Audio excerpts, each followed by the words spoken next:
Hi friends, ఈరోజు ఆత్మగౌరవం ఆత్మవిశ్వాసం గురించి ఇంకొన్ని విషయాలు మాట్లాడుకుందాం. అంటే మీరు అనుకోవచ్చు, ఎందుకు మేడం ఇవి మనం ఆల్రెడీ ఉంటాయి కదా, మనకి ఆత్మవిశ్వాసం ఉంటుంది, ఆత్మగౌరవం ఉంటుంది, లేకపోతే ఎలా ఉంటున్నాము కదా, జనరల్గా ఇవి మాట్లాడుకోవాల్సిన విషయాలని అనుకోవచ్చు. కానీ ఒక చిన్న లైన్ తేడాగా ఉంటుంది. మా ఆత్మవిశ్వాసంతో ఉండేవాళ్ళు వేరుగా ఉంటారు, ఆత్మ న్యూనతతో ఉండేవాళ్ళు వేరుగా ఉంటారు. కానీ సెల్ఫ్ కాన్ఫిడెన్స్, ఆత్మవిశ్వాసం లేని వాళ్ళు కూడా ఉన్నట్టుగా కనిపిస్తారు మనకి. నేను అది చెప్తాను మా. జనరల్గా మీరు గమనించండి, కొంతమందిని చూస్తే చాలా ఇష్టంగా ఉంటుంది, ఏది మాట్లాడినా చాలా కరెక్ట్గా మాట్లాడతారు, నిజాయితీగా మాట్లాడతారు, వాళ్ళ కళ్ళల్లో ఒక అభద్రతా భావం కనిపించదు, కాన్ఫిడెంట్గా ఉంటారు. ఏదైనా వాళ్ళని చూస్తేనే మనకు చాలా ధైర్యంగా ఉంటుంది, ఓహో వీళ్ళు ఏదైనా చేస్తారు అనిపిస్తుంది. అలానే ఏంటి అంటే, ఏ మాట మాట్లాడినా కానీ ప్రేమగా మాట్లాడతారు, ఆప్యాయంగా మాట్లాడతారు. అంటే కొంచెం సెన్సిటివ్గా ఉంటుంది వాళ్ళు మాట్లాడేటప్పుడు. మనకు కూడా ఏంటంటే వీళ్ళని హర్ట్ చేయకూడదు అనిపిస్తుంది. కానీ కొంతమంది ఉంటారు ఎలా అంటే చాలా నైస్గా మాట్లాడతారు, చాలా స్మూత్ వాయిస్తో చాలా చక్కగా మాట్లాడతారు, కానీ ఒక్క మాట కూడా నమ్మాలనిపించదు. మనకు తెలుస్తూనే ఉంటుంది వీళ్ళు అంత నమ్మదగిన వ్యక్తులు కాదు అని అనిపిస్తుంటుంది. ఎంతసేపటికి ఆడంబరాలు చెప్పుకుంటూ ఉంటారు. అంటే ఇప్పుడు 10 మంది మనుషులు ఉంటే అందరికంటే ముందు మగవాళ్ళైనా ఆడవాళ్ళైనా, స్పెసిఫిక్గా ఆడవాళ్ళని కాదు, స్పెసిఫిక్గా మగవాళ్ళని కాదు, గొప్పలు చెప్పుకోవడం అన్నమాట. నాకు ఇంత ఉంది, అంత ఉంది, ఇన్ని కార్లు ఉన్నాయి అని ఒకసారి చెప్పుకోవడం వేరుమా. ఎవరమైనా మనం ఏదన్నా ఒకటి కొనుక్కున్నప్పుడు, అచీవ్ చేసినప్పుడు చెప్పుకోవాలని ఉంటుంది. అది మనిషి నైజం, అది తప్పు కాదు. కానీ రిపీటెడ్గా అవే మాటలు, నాకు ఇన్ని నగలు ఉన్నాయి, నాకు ఇన్ని కార్లు ఉన్నాయి, ఇన్ని బంగ్లాలు ఉన్నాయని చెప్పుకుంటూ ఉంటే అది షో ఆఫ్ ఇది అభద్రతా భావం. అంటే సెల్ఫ్ కాన్ఫిడెన్స్ లేని వాళ్ళు చూపిస్తూ ఉంటారు. కానీ కొంతమందిని చూడండి, వాళ్ళ దగ్గర అవేమీ ఉండవు, అయినా కానీ వాళ్ళకి రెస్పెక్ట్ ఇవ్వాలనిపిస్తుంది మనకు. వాళ్ళు ఏం చెప్పుకోరు అసలు, మేధావులు కూడా అయి ఉండాల్సిన అవసరం లేదు, కానీ వాళ్ళని చూస్తే చాలా ముచ్చటగా అనిపిస్తుంది. ఈ వర్డ్ కరెక్ట్ అనుకుంటాను, మంచిగా అనిపిస్తుంది. వాళ్ళతో ఇంకొంచెం టైం మాట్లాడాలనిపిస్తుంది. ఇప్పుడు ముందు నేను చెప్పాను చూడండి, గొప్పలు చెప్పుకుంటూ ఉంటారు, ఏదేదో ఆడంబరాలకు పోతారని. వాళ్ళ దగ్గర 2 నిమిషాలు కూర్చుంటే బోర్ అనిపిస్తుంది ఇప్పుడు ఎవరికి ఎంత ఉంటే ఎవరికి గొప్ప చెప్పండి, అది ఎవరైనా అర్థం చేసుకోవాలి. మనం సంపాదిస్తే మనం ఖర్చు పెట్టుకుంటాం, కానీ ఎవరికి రూపాయి ఇవ్వడం లేదు ఇప్పుడు. ఒకప్పుడు నేను ఇంతకుముందు కూడా చెప్పాను, గొప్పవాళ్ళు అని ఎందుకనేవాళ్ళు అంటే డబ్బులున్న వాళ్ళని, వాళ్ళు సేవా కార్యక్రమాల్లో పాల్గొనేవాళ్ళు, సేవ చేసేవాళ్ళు, డొనేషన్స్ ఇచ్చేవాళ్ళు. సో వాళ్ళని గొప్పవాళ్ళు అంటారు. సంపాదించుకొని దగ్గర మూలను పెట్టుకున్న వాళ్ళని ఏం గొప్ప అంటారు చెప్పండి? ఎలా గొప్పవాళ్ళు అవుతారు? డబ్బులున్న వాళ్ళు అవుతారు అన్నమాట. ఇది నేను ఎప్పుడూ అనుకుంటాను. ఇకపోతే మనకు ఉన్నదంతా ఊడ్చి ఇచ్చేయమని చెప్పడం లేదు, ఆ టాపిక్ కూడా మంది కాదు ఇప్పుడు. సో మళ్ళీ సెల్ఫ్ కాన్ఫిడెన్స్కి వెళ్దాం. ఆత్మవిశ్వాసం. ఈ ఆత్మవిశ్వాసం ఉండే వాళ్ళకి కొన్ని లక్షణాలు ఉంటాయమ్మా. మీరు గమనించండి ఈసారి ఎవరైనా కనిపించినప్పుడు. సో వీళ్ళు ఎప్పుడు ప్లెజెంట్గా ఉంటారు, కోపం రాదా అని కాదు, చాలా తక్కువ వస్తుంది వీళ్ళకి. ఎప్పుడు కూడా డిస్కస్ చేస్తారు, ఆర్గ్యూ చేయరు. అంటే చర్చిస్తారు కానీ వితండంగా వాదించరు ఎవరితోనూ. ఏదైనా కానీ తనకు తెలియదు అనుకున్నట్టుగా వింటుంటారు, అన్నీ నాకు తెలుసు అని చెప్పుకోరు. అంటే నేను ఇంకొక మాట చెప్తున్నాను కదా, అది సెల్ఫ్ కాన్ఫిడెన్స్ లేని వాళ్ళ గురించి చెప్తూ ఉన్నాను. ఇంకా చెప్పాలి అంటే మనుషులకు మర్యాద ఇస్తారు సెల్ఫ్ కాన్ఫిడెన్స్ లేని వాళ్ళు నేనే గొప్ప అనుకుంటారు. మనుషులకు మర్యాద ఇవ్వరు, వస్తువులకు మర్యాద ఇస్తారు. అంటే ఒకళ్ళ ఇంట్లో ఎన్ని వస్తువులు ఉన్నాయి, ఎన్ని కార్లు ఉన్నాయి, ఎంత మేడలు ఉన్నాయి, సో వాళ్ళకి రెస్పెక్ట్ ఇస్తూ ఉంటారనమాట. ఇంకా చెప్పాలి అంటే ప్రతి ఒక్కరితో అభిమానంగా ఉంటారు. అది ఇంట్లో ఉండే వాళ్ళందరితో, బయటకు వెళ్తే బయట వాళ్ళతో కూడా హార్ష్గా మాట్లాడరు. కానీ ఈ సెల్ఫ్ రెస్పెక్ట్ లేని వాళ్ళకి చాలా దారుణంగా మాటలు వస్తాయమ్మా. అనవసరంగా నొప్పిస్తారు ఎదుటి వాళ్ళని. ఎందుకంటే కేవలం సెల్ఫ్ కాన్ఫిడెన్స్ లేకపోవడం వల్ల. వాళ్ళకి ఏంటంటే ఫస్ట్ నుంచి కూడా మేము కొంచెం తక్కువ అనే అభిప్రాయం ఉంటుంది. సో ఎక్కువ అనిపించుకోవడానికి ఊరికే అరుస్తూ ఉంటారు. నిజంగా చెప్పాలి అంటే ఇది కరెక్ట్మా. సో మనకు ఒక సామెత ఉంది కదా, నిండుకొండ తొణకదు అనేసి. ఓటికుండ చప్పుడు చేస్తుంది ఎక్కువ, నిండుకుండ తొణకదు, ఇలాంటివి చాలా ఉన్నాయి మనకు. సో అలా అన్నమాట. సో బేసిక్గా ఇంకా చాలా పాయింట్స్ ఉన్నాయి మా, చాలా పాయింట్స్ ఉన్నాయి. ఎదుటి మనిషికి ఇంపార్టెన్స్ ఇస్తారు, వాళ్ళకు ఒక గుర్తింపుని ఇస్తారు. వీళ్ళ ఏముంది, ఎవరైతే ఏముంది అనుకుంటూ ఉంటారు, మనుషులకు దూరంగా ఉంటారు. అన్నిటికంటే ముఖ్యంగా ఆత్మవిశ్వాసంతో ఉండేవాళ్ళు కొంచెం సేపు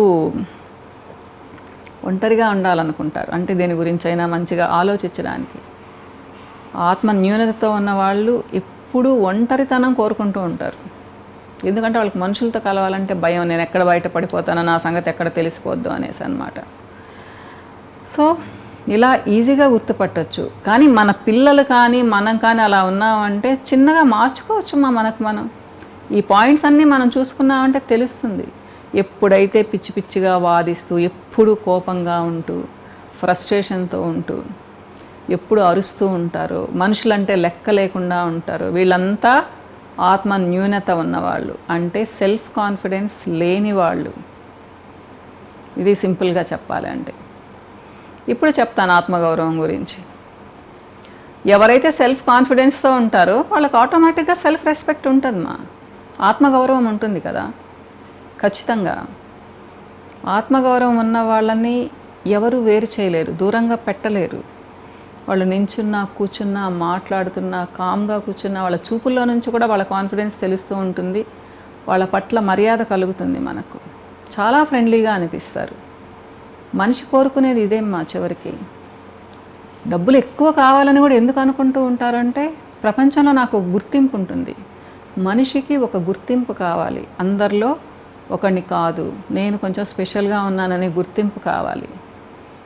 అది ఆ తాపత్రయం ప్రతి ఒక్కళ్ళకి ఉంటుంది. కానీ కొంతమంది వేలం వెరిగా వేరేగా ఉంటూ గుర్తింపు తెచ్చుకుంటారు. కానీ కొంతమంది మనిషి ఎలా ఉండాలో అలా ఉంటూ గుర్తింపు తెచ్చుకుంటారు. మన పిల్లల్ని అలా పెంచగలిగినప్పుడు మనం మన సమాజానికి మంచి పౌరుల్ని ఇచ్చిన వాళ్ళు అవుతామమ్మా. ఒకప్పుడు మన పేరెంట్స్ ఇవన్నీ మనకు నేర్పించారు, మనం నేర్పిస్తున్నామా? నాకు చాలా డౌట్. చాలామంది పిల్లల్ని చూస్తే కష్టంగా ఉంటుంది. బయటకు వస్తే ఒక 15-20 నిమిషాలు కూడా వాళ్ళు సరిగ్గా ఉండలేరు, అసహనంగా ఉంటారు.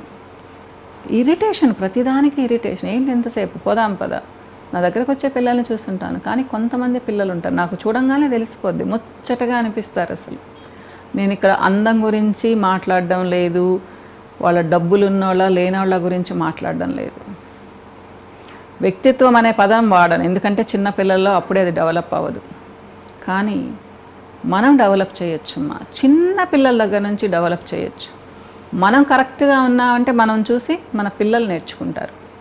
ఎప్పుడైనా మీ పిల్లల్ని బయట వాళ్ళు వచ్చి, మీ పిల్లలు చాలా మంచి వాళ్ళమ్మా, చాలా మర్యాదగా ఉంటారు, చాలా సభ్యతగా ఉంటారు, మంచి డ్రెస్సింగ్ సెన్స్ ఉంది అని పొగిడినప్పుడు మీకు ఆకాశంలో ఉన్నట్టు ఉంటుందమ్మా.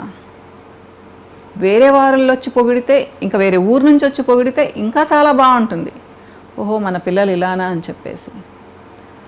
ఎంత చదువు చదివినా, ఎంత డబ్బులు సంపాదించుకున్నా, సంస్కారం, వ్యక్తిత్వం, అంటే క్యారెక్టర్ చాలా ముఖ్యం మనకి.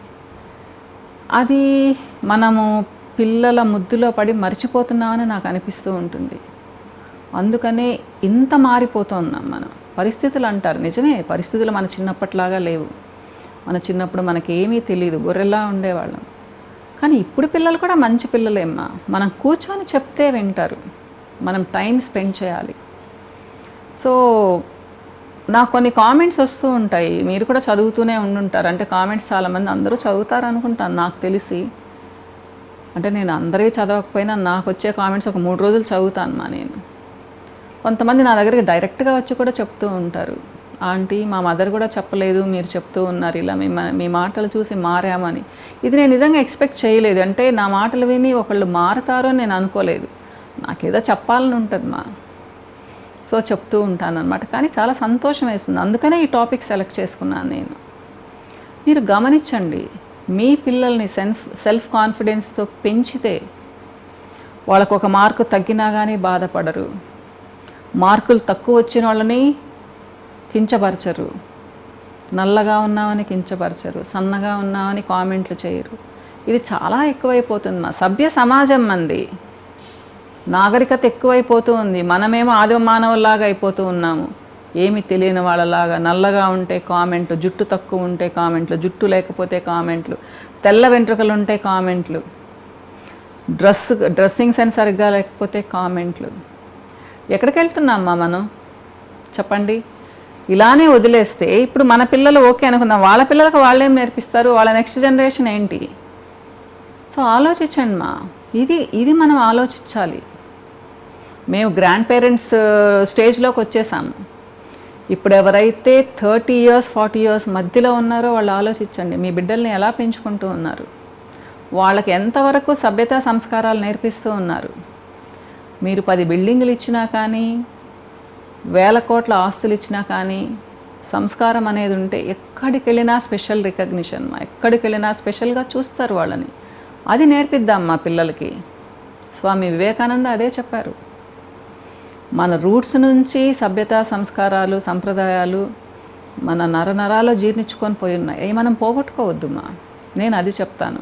ఇంకా బాధ ఏంటంటే పిల్లలకు కొంతమందికి బేసిక్ మేనర్స్ కూడా ఉండడం లేదు మా, బేసిక్ మేనర్స్. దాని గురించి నెక్స్ట్ వీడియోలో మాట్లాడుకుందాం. ఇప్పటికే చాలా టైం అయిపోయింది. మళ్ళీ కలుస్తాను మా, బాయ్.